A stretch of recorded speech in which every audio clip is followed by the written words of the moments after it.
Hi అండి. సంవత్సరం పాటు నిల్వ ఉండే టమాటా పచ్చడి ఎలా తయారు చేయాలో చూసేద్దాం. ముందుగా 4 కేజీలు టమాటాలు తీసుకున్నాను, బాగా పండినవి. ఈ టమాటాలన్నిటిని చిన్న చిన్న ముక్కలుగా కట్ చేసుకుని ఒక డబ్బాలో వేసుకోవాలి.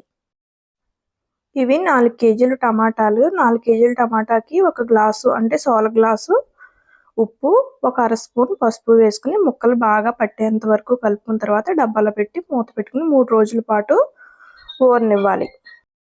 3 రోజుల పాటు ఊరిన టమాటా ముక్కలు సపరేట్ చేసుకుని జ్యూస్లో చింతపండు నానబెట్టుకోవాలి.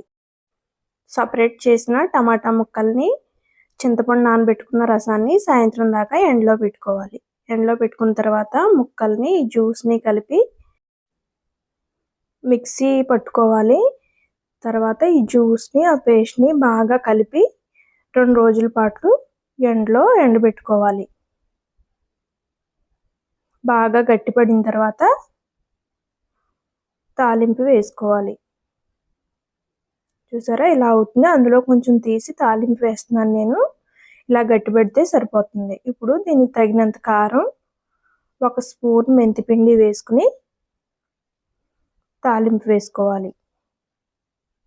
ఆవాలు, జీలకర్ర, మెంతులు, పచ్చిశనగపప్పు, కరివేపాకు, వెల్లుల్లిపాయలు, ఎండుమిర్చి పోపు అంతా బాగా వేగిన తర్వాత బాగా కలుపుకుని స్టోర్ చేసుకుంటే సంవత్సరం పాటు నిల్వ ఉండే టమాటా పచ్చడి రెడీ.